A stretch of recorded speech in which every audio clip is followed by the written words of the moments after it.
Parmenides, seeking to understand Parmenides. What's it called? Platonic or Neoplatonic thought. Now, how does that relate to dreams?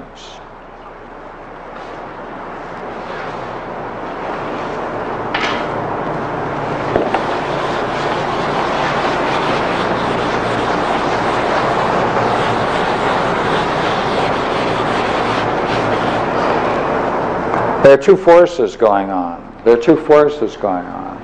There's an effort to clear up the intrapersonal inner conflicts, and there's also the quest to try to go beyond it and reach transpersonal goals.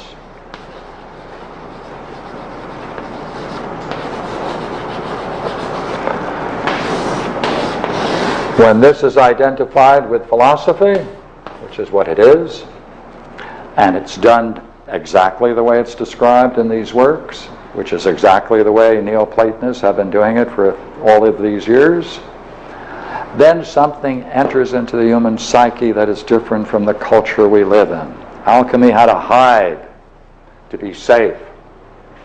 So therefore now you have two classes of people necessarily. Those who are ignorant of this transpersonal goals and this kind of philosophy, right?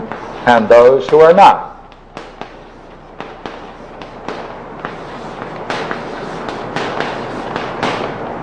These people are not aware of this very profound philosophy that exists. Therefore, equally well, they have no method to go on a transpersonal quest. Or they convert a transpersonal quest to a religious quest and become therefore identified with Christianity or one of the religions. That's the extent of their search. So some of these then become joined with religious groups, others do not. Now, what happens to this group? This group are aware of the different religions. They may choose not to opt for that religious view, but to take on this transpersonal quest. And when they do it, they may still have work to do on themselves. Therefore, they're going to have an interesting kind of dream. These people have different kinds of dreams. These people, I assure you, have different kinds of dreams. Those people who have no spiritual life of any kind or philosophical life have one class of dreams. Those who want something beyond that and opt for the religious group, they have a different kind of group. That's a different kind of group. They have different kind of dreams. The people who are on a spiritual quest, they have a different attitude towards the mind. They have a different attitude towards to the intellect. They have, interestingly enough, an interesting grasp of dreams. Because here's the reason now. The reason is pretty obvious. Look here. Suppose the methods of dream analysis, let's do it. Suppose the method of dream analysis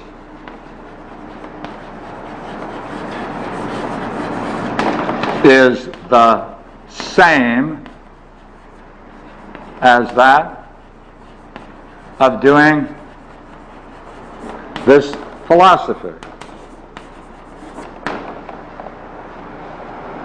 Then it's natural to use the same method that you're exploring in the philosophical realm on your own dreams. There is an inner connection between your transpersonal goals and the method for dream analysis, and therefore, let's correct our figure. These people obviously have intra-psychic problems, but they have something else going for themselves. They're also going for transpersonal goals. Now, the very process of going after transpersonal goals uses a method, that same method they're going to explore their own dream world. Therefore, there's a kinship between themselves and their inner conflicts. The method is the same. Therefore, if the success of this method, if the success of the method depends upon dedication and practice, if the success of the method depends upon dedication and practice,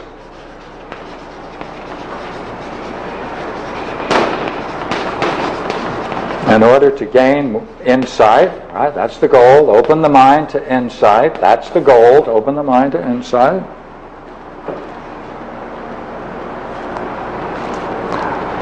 Then, whether they're studying philosophy in the way in which they're studying it, or they're studying dreams, it's the same thing. There's a kinship.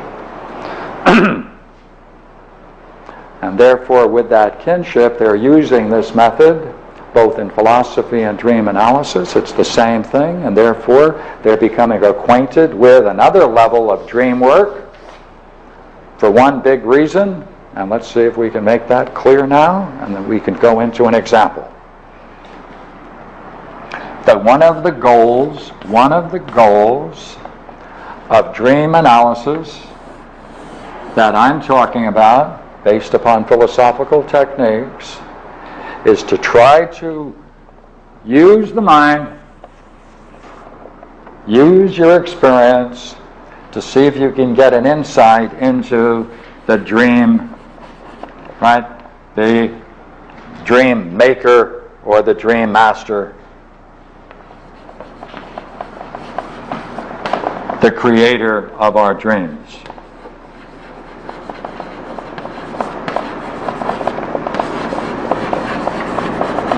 The more concern there is for this, the more the person becomes philosophical in this Platonic sense. Why? Because the goal of the nature of the philosophy, the whole quest of the nature of the philosophy is to gain an insight into the nature of, what did we call it before? To awaken the intellect. That's not my intellect, that's intellect, awaken intellect. Would you agree the Dream Master is a fantastic thing, whatever it is, we can talk about it this way?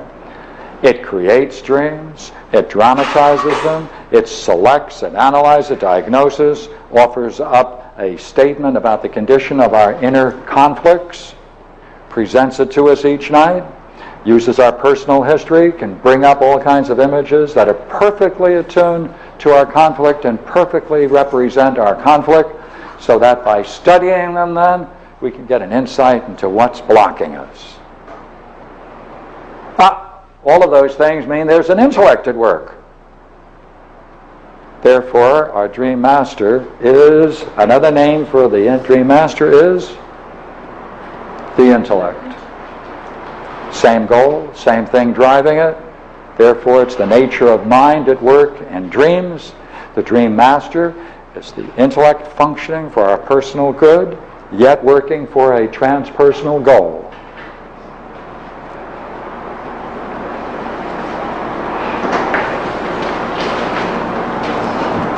That means, ideally, people who have conflicts should be objects of study. We should get people, instead of putting them into jail or mental hospitals, we should sit them down and say, let's talk about the beliefs and let's see whether we can get to the root of your conflict. Let's see what has influenced you, what kinds of ideas have influenced you and mold you to act out in the way you do. Every courtroom should not be a sentencing game, a prison game, but a way of exploring collectively, bringing all our talent to bear on it, why a person does what they do, because if they can see why they do what they do, they'll be free of it. Therefore, this whole thing can reshape society, because it can reshape man. So, would you not agree it's time now to pull out a dream, and let's see if we can look at one? I asked, you have a dream?